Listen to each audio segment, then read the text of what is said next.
जय माता की। आप सभी का हमारे YouTube चैनल जय माता की एक प्रार्थना में हार्दिक अभिनंदन है। हम यहाँ पर रामायण की कथा को सुन रहे हैं।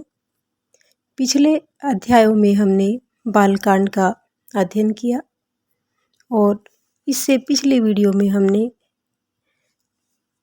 अयोध्या कांड की कथा को सुना।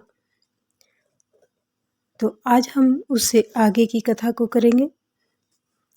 अयोध्या कांड के हम पिछली वीडियो में 2 अध्याय पढ़ चुके हैं, जिसमें भगवान राम को सिंहासन पर बैठाने की तैयारियां की जा रही है। भगवान राम का राज्याभिषेक होने वाला है, लेकिन उसके राज्याभिषेक से दुखी होकर के मंथरा बहुत दुखी हुई। उसको कोई इसमें प्रसन्नता नहीं हुई और उसने किस प्रकार से कैकेयी के कान भरे ताकि वो भरत को राजगद्दी पर बिठा सके। आज हम उससे आगे की कथा को सुनेंगे।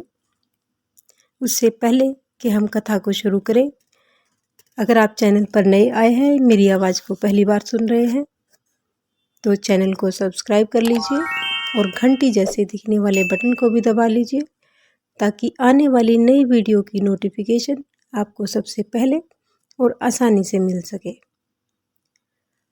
और वीडियो को लाइक भी अवश्य कर लीजिए। तो शुरू करते हैं आज की कथा। पिछले अध्याय में हमने जाना कि किस प्रकार से मंथरा ने कैकेयी के कान भरे और उसको अपनी तरफ कर लिया और उसके विचारों को उसने बदल दिया। तो कैकेयी सोचने लगी कि मैं अब जीकर क्या करूँगी मंथरा, तू आज ही कैकेयी चली जा और मेरे पिताजी से कहना कि अगर भरत राजा न बना तो कैकेयी मर जाएगी। तो इससे आगे की कथा हम आज जानेंगे। दरबार में मंत्रणा समाप्त हुई। दशरथ ने खुशी खुशी अंतःपुर में प्रवेश किया। सभी को राम के राज तिलक की सूचना दी गई, मगर कैकेयी को वहां ना पाकर उन्हें बहुत ही हैरानी हुई। वे उसी समय कैकेयी के प्रकोष्ठ की ओर बढ़ चले। आखिर कैकेयी को वे इस खुशी से वंचित कैसे रखते। प्रकोष्ठ में घुसे तो देखा प्रकोष्ठ खाली है। उन्होंने पुकारा, कैकेयी कहाँ हो तुम? कुछ सुना? हमारा राम कौशल नरेश बनने जा रहा है। पर कोई प्रत्युत्तर न मिला, यानी उनका कोई भी उसको उत्तर नहीं मिला। सुसज्जित प्रकोष्ठ में खामोशी छाई हुई थी। क्या बात है, दशरथ ने सोचा। रोज तो कैकेयी खुद दरवाजे पर खड़ी होकर हमारा स्वागत करती थी, आज खुशी के अवसर पर कहाँ गायब हो गई। तभी वहां पर एक दासी आई जो बहुत ही घबराई हुई थी। राजा दशरथ ने पूछा कि दासी, रानी कहाँ है?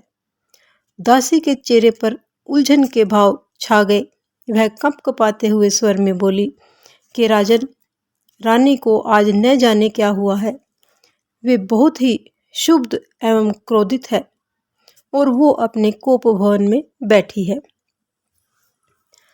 कोप भवन में दशरथ के मुंह से आश्चर्य से दशरथ का मुंह खुला का खुला रह गया। दशरथ जल्दी ही कोप भवन में पहुंचे। कोप भवन में कैकेयी को मलिन वस्त्रों में फर्श पर लेटे हुए देखकर राजा दशरथ बेहद घबरा गए। उनकी बूढ़ी टांगे किसी अज्ञात अनिष्ट की शंका से कांप उठी। भला अपनी जवान पत्नी की दशा वे कैसे बर्दाश्त कर पाते। उनकी दशा विक्षिप्तों जैसी हो गई और वो बोले। राजा दशरथ ने कैकेयी से कहा कि हे प्राण प्रिय, यह क्या, तुम इस हालत में और कोप भवन में? किसी ने कुछ कह दिया है या तुम्हारी तबीयत खराब है? तुम्हें मालूम नहीं तुम्हारी ये दशा देखकर मेरे दिल की क्या हालत हो गई है। सच बताओ क्या बात है। कैकेयी ने सिर उठाकर दशरथ की ओर देखा भी नहीं। बाहों में सिर छिपाए लंबी लंबी सांसें लेती रही। राजा दशरथ बोले कि मेरी ओर देखो कैकेयी, आखिर इस क्रोध का क्या कारण है? मुझे भी तो मालूम हो। क्या मुझसे कोई अपराध हो गया है या किसी ने तुम्हारा अपमान किया है? नहीं, मेरा अपमान कौन करेगा? कैकेयी बिफर कर बोली। फिर कोप भवन में क्यों? यह तभी मैं बताऊंगी जब आप मेरी मनोकामनाएं पूर्ण करने का वचन दे देंगे। यानी कैकेयी ने कहा कि मैं ये सब कुछ आपको तभी बताऊंगी जब आप मुझे वचन दो कि आप मेरी मनोकामना को पूरी करोगे। मैंने भला तुम्हारी बात कब टाली है? बोलो, तुम क्या चाहती हो? अपनी प्राण प्यारी की प्रत्येक मनोकामना पूरी करने को मैं तैयार हूं। मैं ऐसा वचन देता हूं। राजा दशरथ ने कहा, आपने वचन दिया है सो मेरी किसी मांग को ठुकराएंगे नहीं। कैकेयी बोली, भगवान भी आपकी प्रतीक्षा के साक्षी है, कहीं मुकर मत जाना। दशरथ तो किसी तरह से कैकेयी को खुश करना चाहते थे। इस उम्र में कैकेयी के प्रति उनका अनुराग कुछ ज्यादा ही बढ़ गया था। कैकेयी का हाथ पकड़ करके राजा दशरथ बोले कि मेरी प्रियतमा, देर मत करो, जल्दी से अपनी इच्छा को प्रकट करो और मुझे जल्दी से बताओ कि तुम क्या चाहती हो। तो कैकेयी बोली, तो सुनिए महाराज, आपको याद होगा कई वर्षों पूर्व की बात है। एक बार युद्ध भूमि में आप घायल हो गए थे तो मैंने ही आपकी सेवा शुश्रूषा करके आपको भला चंगा किया था। तब खुश होकर आपने मुझे 2 वर दिए थे। उस समय तो मैंने 2 वर नहीं मांगे थे, लेकिन आज मैं वे दोनों वर मांगना चाहती हूँ। तो दशरथ ने कहा, तो मांग लो, किस बात की देर है। तो रानी कैकेयी बोली कि स्मरण रहे, आपने वचन दिया है सो इन्हें टालकर रघुकुल की रीत को कलंकित नहीं करना। पहला वर मैं यह मांगती हूँ कि कल जो राम का राज तिलक हो रहा है वह नहीं होना चाहिए। राज तिलक भरत का होगा। और दूसरा वर यह है कि राम को 14 वर्ष के लिए वनवास जाना होगा। मैं चाहती हूँ कि आज ही राम राजसी वस्त्रों को त्याग कर बलकल पहनकर तपस्वियों के भेष में दंडकारण्य रवाना हो जाए।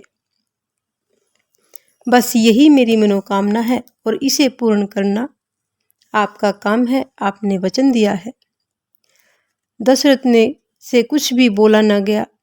वे हक्के बक्के से कैकेयी को निहारते रह गए और उन्हें लगा जैसे उनके कान में कैकेयी के कटु वचन गर्म लावे की तरह से घुलते जा रहे हैं। आखिर यह क्या कह डाला कैकेयी ने? युद्ध भूमि में जो वर दिए थे उनका यह अंजाम निकलेगा, ऐसा तो उन्होंने कभी सोचा ही नहीं था। हृदय को ऐसा जोरदार आघात पहुंचा कि राजा दशरथ स्वयं को संभाल नहीं सके और बिना कुछ बोले ही बेहोश होकर जमीन पर जा गिरे। थोड़ी ही देर के बाद उन्हें होश आया तो वे एकदम से बदल गए। वो बहुत बदले बदले से थे, टूटे हुए, अशक्त और निरुपाय। दरबार में आते वक्त वे कितने खुश थे।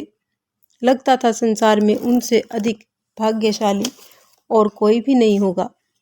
और अब कौन था उनके जैसा अभागा? अपने ही प्राणप्रिय पुत्र को सिंहासन पर न बिठाकर जंगल की ओर निकाल भेजना उनसे कैसे हो सकेगा? कैसे कैकेयी ने ऐसी इच्छा को प्रकट किया? उनकी आंखों से आंसू निकले जा रहे थे, उनकी आंखों में आंसू भर आए थे।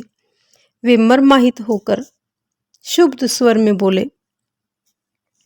क्यों कैकेयी, मुझे पता नहीं था कि तुम ऐसी दुष्ट और कुकर्म कुघातनी निकलोगी।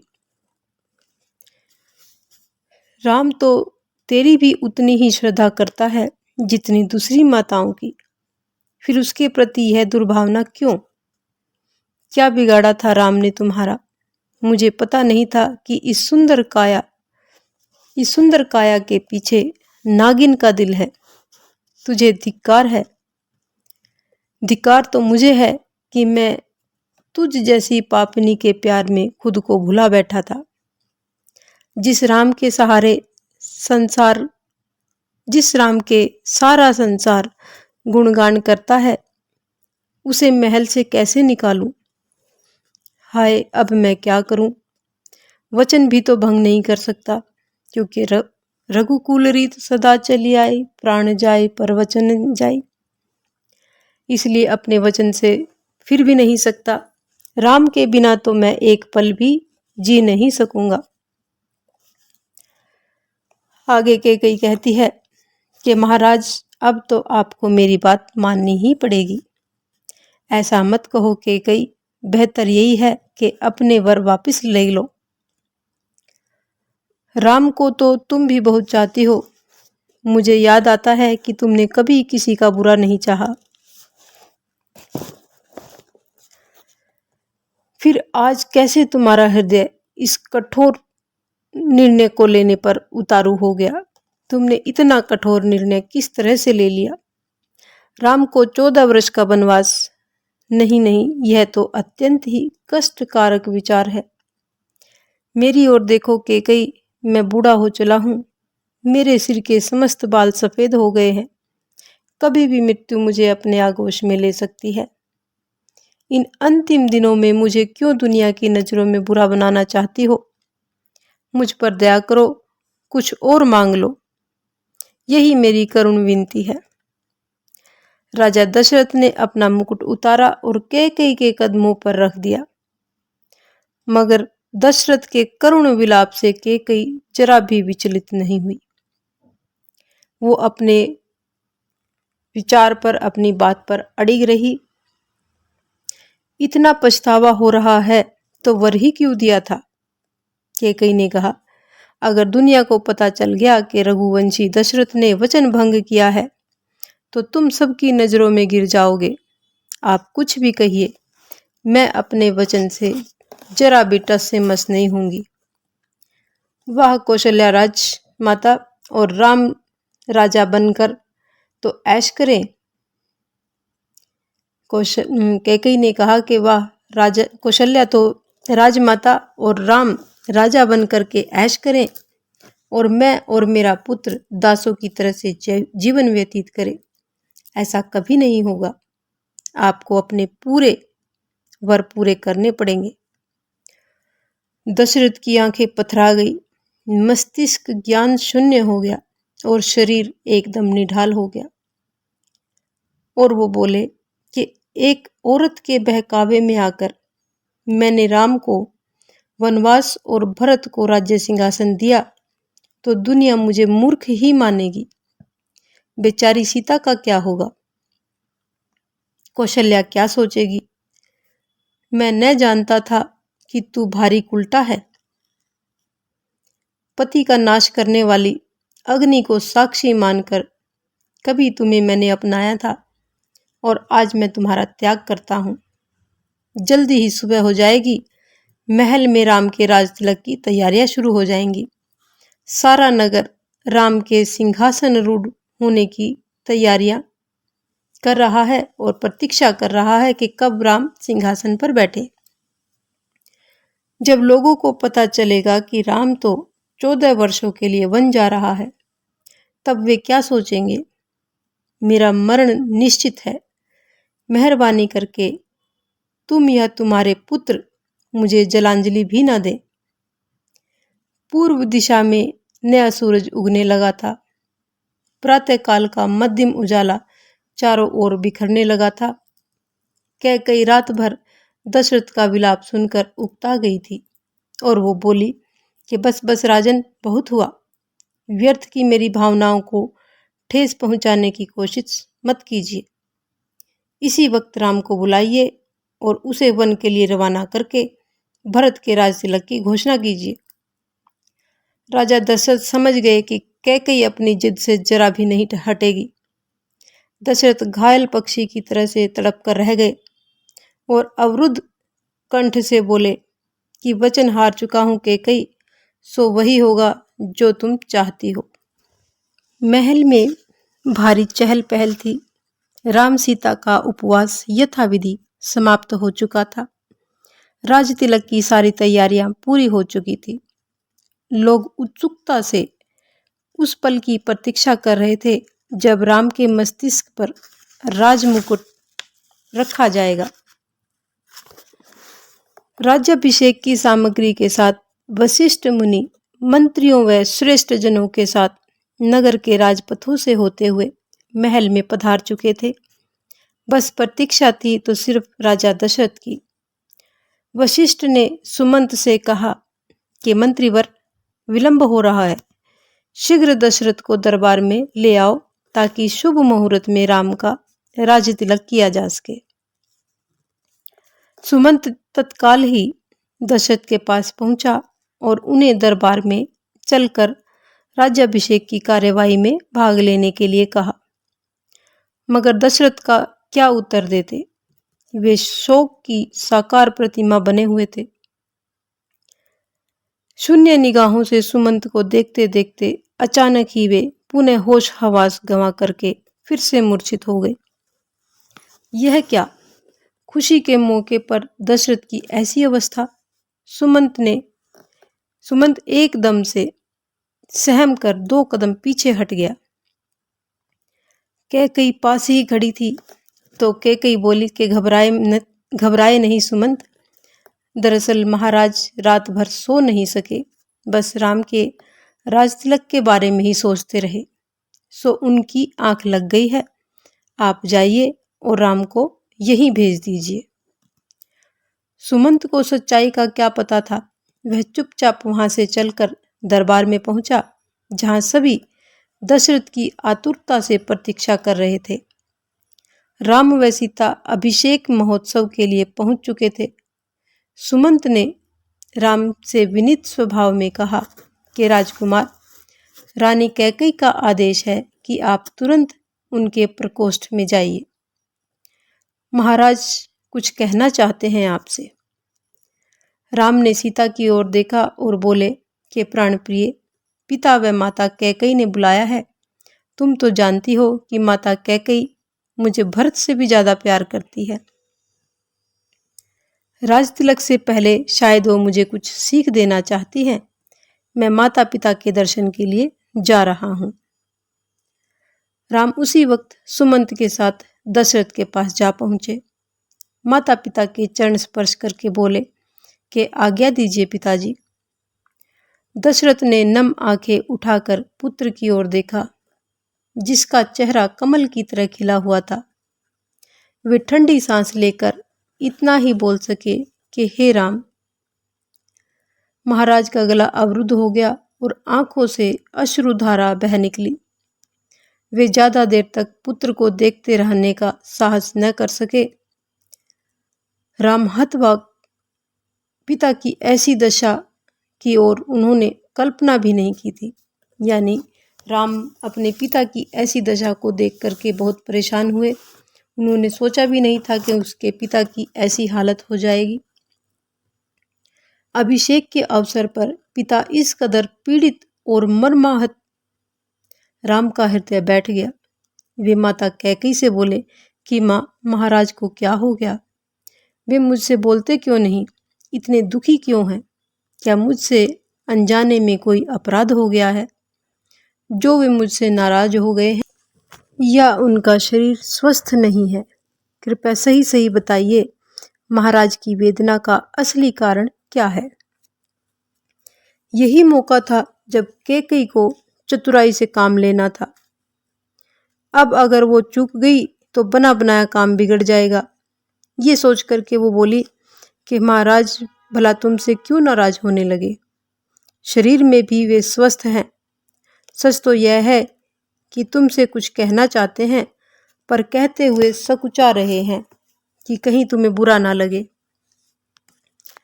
मुझसे कैसा सकुचाना माता, आप ही कहें कि ये क्या कहना चाहते हैं।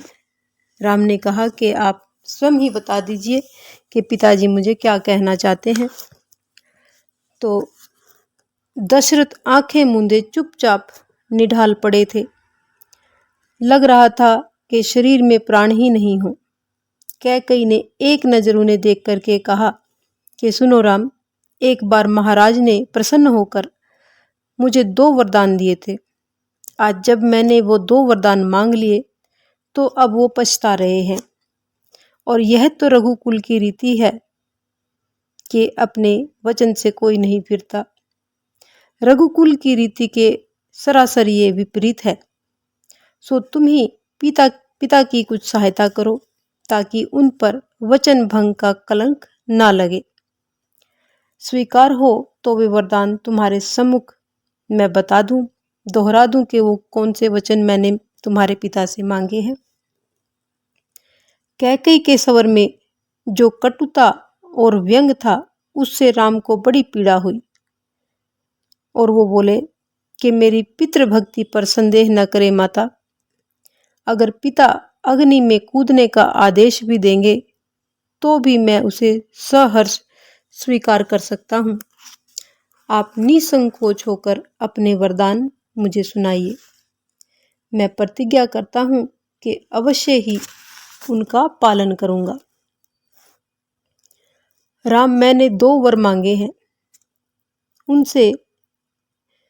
उनमें पहला वचन तो यह है कि भरत को राज्य मिले और दूसरा वचन यह है कि तुम 14 वर्ष का वनवास जाओ। पुत्र का एकमात्र कर्तव्य यही है कि पिता के यश के लिए, उनकी वचन रक्षा के लिए स्वयं को सत्य मार्ग पर समर्पित कर दे। सो बेहतर यही है कि तुम इसी वक्त वल्कल पहनो और महल से निकल जाओ। भरत ही यहाँ का राजकार्य को संभालेगा। महाराजा तो पुत्र वियोग से दुखी हैं। वे अजीब धर्म संकट में पड़ गए हैं, इसलिए उनका चेहरा उतर गया है। मगर तुम ही सोचो, क्या तुम उन्हें वचन भंग करने दोगे? वे तो तुमसे सब कहने से रहे, यानी तुम्हारे पिता तो तुम्हें ये सब कुछ कहेंगे नहीं, लेकिन तुम ही सोचो, क्या तुम अपने पिता को वचन भंग करने दोगे? अब ये तुम्हें ही सोचना है कि तुम्हें क्या करना उचित है और तुम्हारे लिए क्या अनुचित है। राम के अधरों पर मुस्कुराहट खिल उठी। वे बड़े ही सरल और मीठे स्वर में बोले कि हे माता, बस इतनी सी बात थी। मुझे आपका आदेश स्वीकार है। मैं तुरंत वनवास को जाता हूँ। इसमें पिता को दुखी होने अथवा सकुचाने की क्या आवश्यकता है? पिता के वचनों की पूर्ति के लिए तो मैं एक राज्य क्या 3 लोकों के राज्य को त्याग सकता हूँ। भरत का ही अभिषेक हो, इससे बढ़कर खुशी की मेरे लिए और कोई बात नहीं हो सकती। आप तुरंत भरत को ननिहाल से बुलाएं। मैं महाराजा के दोनों वर मानकर उन्हें धर्म संकट से मुक्त करता हूँ। बेचारे राजा दशरथ का कलेजा फटा जा रहा था, पर वे क्या कर सकते थे? वचन जो हार चुके थे। राम के चेहरे पर असीम ओज था। वे पिता के किसी भी काम आ सके थे, इस विचार से उनकी आंखें चमक रही थी। कैकई बोली कि ठीक है, मैं इसी वक्त भरत के पास दूत भेजती हूँ। तुम भी देर मत करो। बिना देर किए वन जाने की तैयारी करो। तुम जब तक महल में रहोगे, पुत्र मोह में फंसे हुए महाराजा चैन की सांस नहीं ले सकेंगे। जल्दी ही उनकी आंखों से तुम ओझल हो जाओ। दशरथ से बर्दाश्त न हो सका। उनके गले से एक गहरी सांस निकली और वे पुनः मूर्छित होकर पलंग पर जा गिर पड़े। राम ने मूर्छित पिता एवं कैकई माता को सिर झुकाकर अभिवादन किया और प्रकोष्ठ से बाहर निकल गए। राम को इस बात का तनिक भी अफसोस नहीं था कि उनके हाथ से सत्ता निकल गई। उनके चेहरे पर पहले के जैसी सौम्यता छाई हुई थी। मार्ग में जो भी उन्हें मिला, उसने राम का हर्ष ध्वनि से स्वागत किया। लोगों को क्या पता यह हालात अब बिल्कुल बदल गए हैं। राम सीधा अपनी माता कौशल्या के पास गए। वे राम के राज्याभिषेक हेतु व्रतपरायण का अग्निहोत्र कर रही थी। कौशल्या ने आगे बढ़कर बड़ी ही आतुरता से राम को बाहों में भर लिया और उसका ललाट चूम लिया। और माता बोली कि पुत्र, तुम यहाँ क्या कर रहे हो? उधर तुम्हारा अभिषेक होना है, महाराज तुम्हारी प्रतीक्षा कर रहे होंगे, जल्दी से जाओ। राम ने मृदु स्वर में जवाब दिया कि माँ, होनी को तो कुछ और ही मंजूर है। सुनो माँ, राज्याभिषेक से जरूरी मेरे लिए यह है कि मैं अपने पिता के वचन की रक्षा करूं। महाराज ने माता कैकेयी को 2 वर दिए हैं जिन्हें निभाना मेरा कर्तव्य है। ये कैसी बातें कर रहे हो पुत्र? मैं कुछ समझी नहीं। वचन की रक्षा और 2 वर? कैसे 2 वर पुत्र? कौशल्या ने बड़ी ही आश्चर्य के साथ पूछा। उनका तुम्हारे राज्य तिलक के साथ क्या संबंध? यानी जो 2 वर की राम ने बात की है उसका तुम्हारे राज्य तिलक के साथ क्या संबंध है? तो राम ने कहा कि है माँ, उनका मेरे राज तिलक से ही संबंध है। राम बोले कि सुनो माँ, महाराज ने जो 2 वर दिए हैं वो हैं भरत को राज तिलक और मुझे 14 वर्ष का वनवास। सो माँ, मुझे महलों का सुख त्याग कर अभी तपस्वी भेष में वन को जाना होगा। क्या ऐसा कौशल्या ने आसमान से जैसे गिर गई हो। ये सब सुन के कौशल्या को ऐसे लगा कि वो एकदम से धरती पर जा पड़ी। प्रसन्नता से दमकते हुए चेहरे पर विषाद की गहरी रेखाएं छा गई। यानी जो चेहरा अब तक खुशी खुशी से प्रसन्नता से दहक रहा था, अब उस प्रसन्न चेहरे के ऊपर बहुत ही विषाद की गहरी रेखाएं तैर गई। उनका सारा होश जाता रहा और वो भी मूर्छित हो गई। राम ने आगे बढ़कर माता को संभाल लिया। कुछ क्षणों के बाद कौशल्या माँ होश में आई।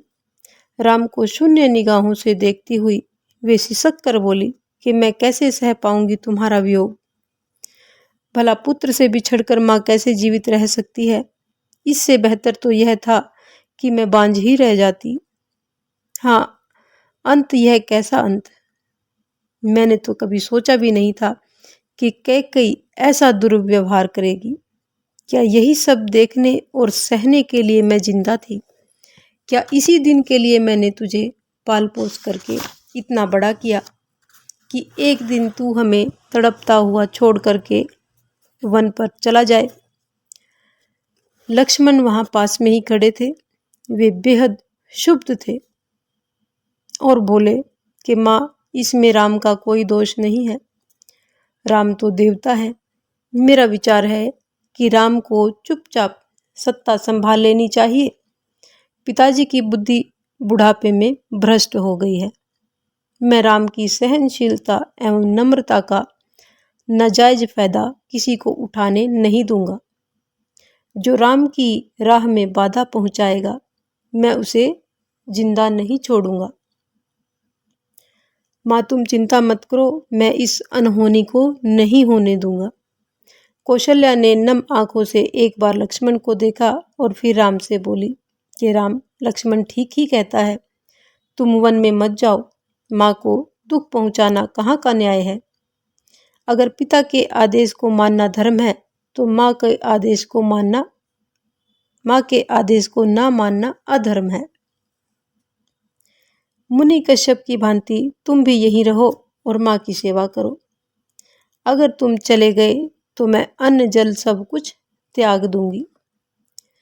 राम उलझन में पड़ गए और फिर दृढ़ स्वर में बोले कि क्षमा करो माँ, मैं अपने वायदे से मुकर नहीं सकता। चंद्र, सूर्य अथवा पृथ्वी की भले ही अपना धर्म त्याग दे, मगर मेरे लिए पिता की आदेश को मानने के सिवा और कोई चारा नहीं है। आप मेरी माँ हैं तो महाराजा की पत्नी भी है, सो आपका भी यह कर्तव्य बनता है कि पति के वचन भंग न होने दे। कृपया मुझे वन में जाने से ना रोके। कौशल्या क्या जवाब देती, वो चुपचाप खड़ी रही। राम ने लक्ष्मण से कहा कि भाई लक्ष्मण, मेरे प्रति तुम्हारा जो स्नेह है उससे मैं भली भांति से परिचित हूँ। तुम अपना क्रोध व्यर्थ करते हो।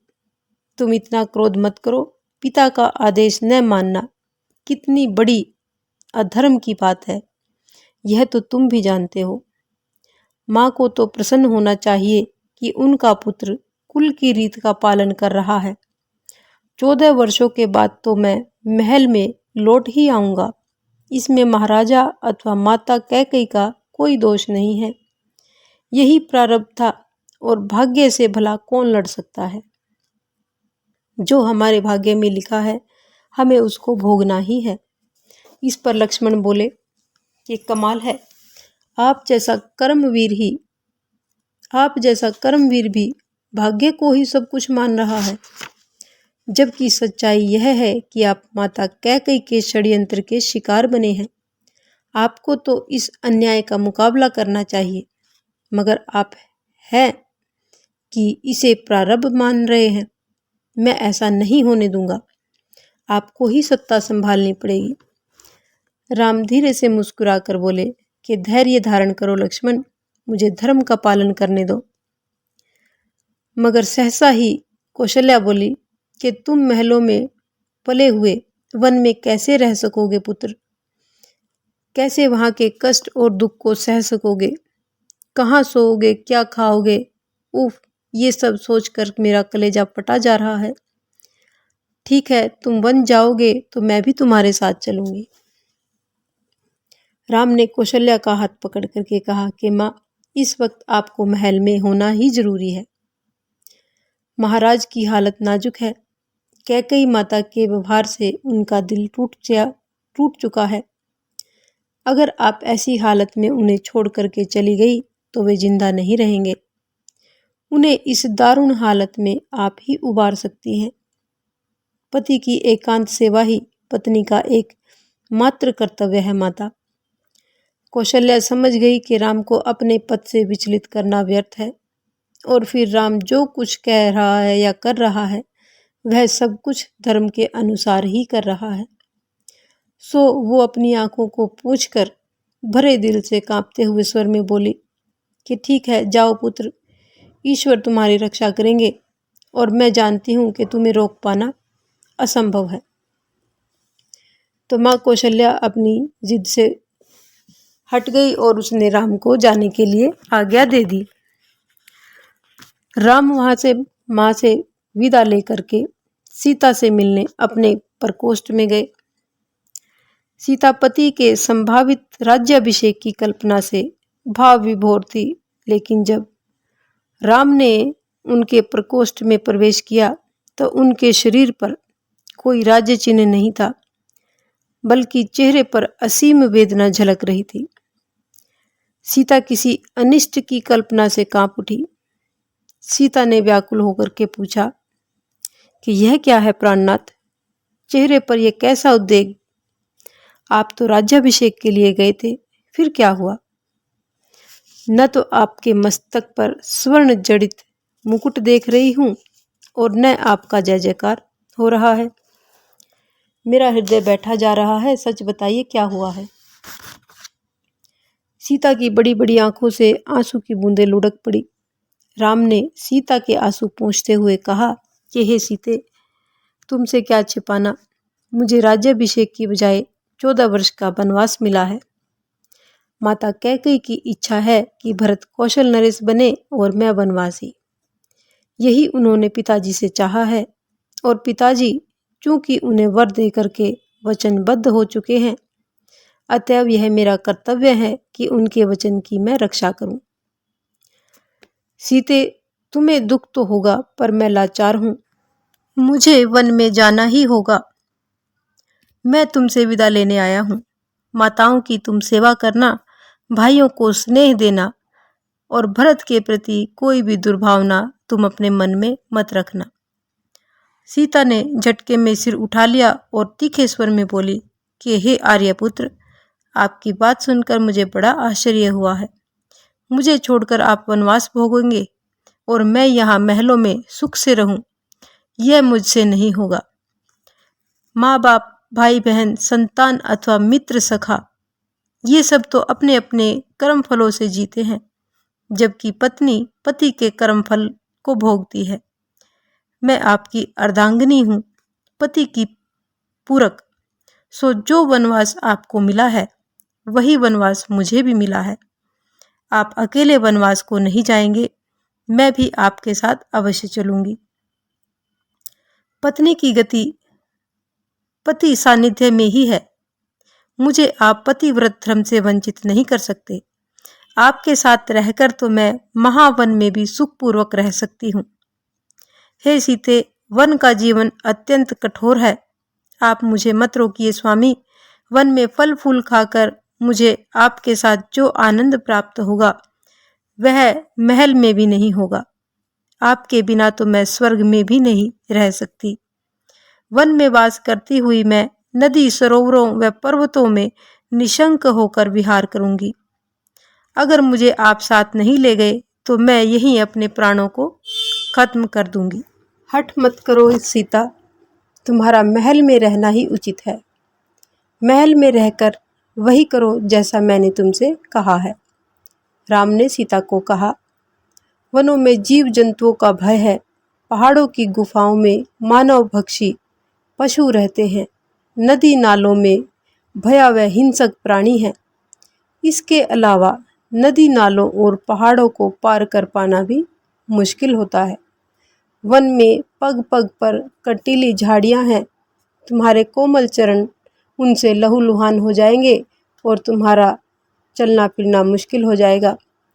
तुम्हारा सुकुमार शरीर कुम्हला जाएगा। ग्रीष्म काल में सूरज की तपन व शीत ऋतु में शरीर को कपाने वाली सर्दी तुम कैसे सहन कर सकोगी। जनक दुलारी, 14 वर्षों तक वन में कष्टकारी जीवन बिताना असहनीय है। ऐसा राम ने सीता को सांत्वना देने के लिए कहा और उसको पूरी तरह से समझाने की कोशिश करी, लेकिन सीता बिल्कुल भी नहीं मानी। वन का कष्टकारी जीवन भी मेरे लिए सुखकर है।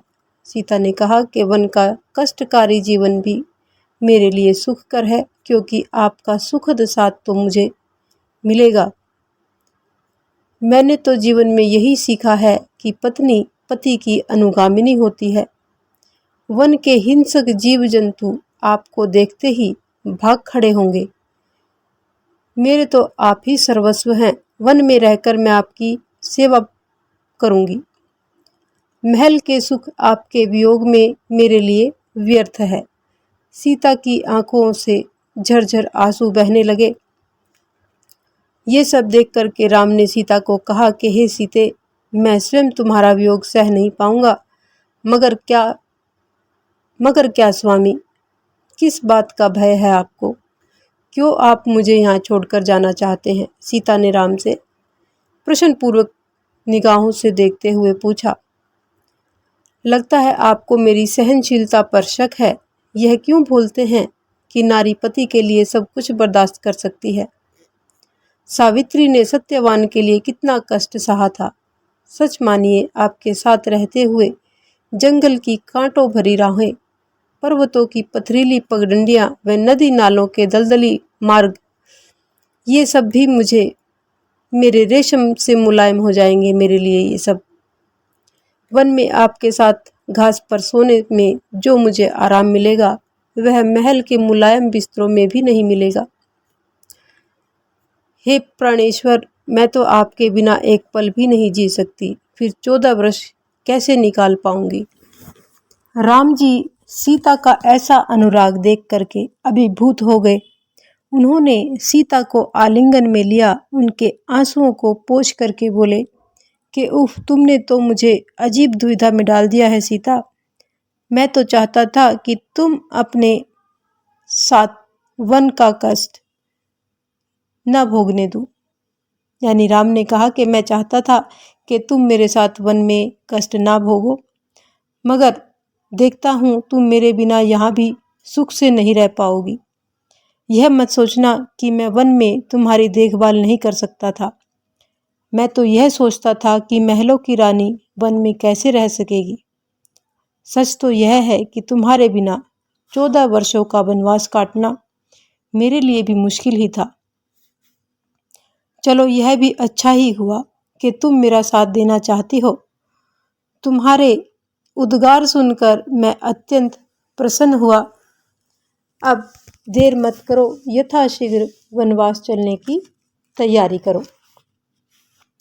अपना जो कुछ है उसे याचकों को दान में दे दो और पलकल वस्त्र पहनकर, यानी जो वनवासियों के कपड़े होते हैं वो कपड़े पहनकर महल से निकल पड़ो।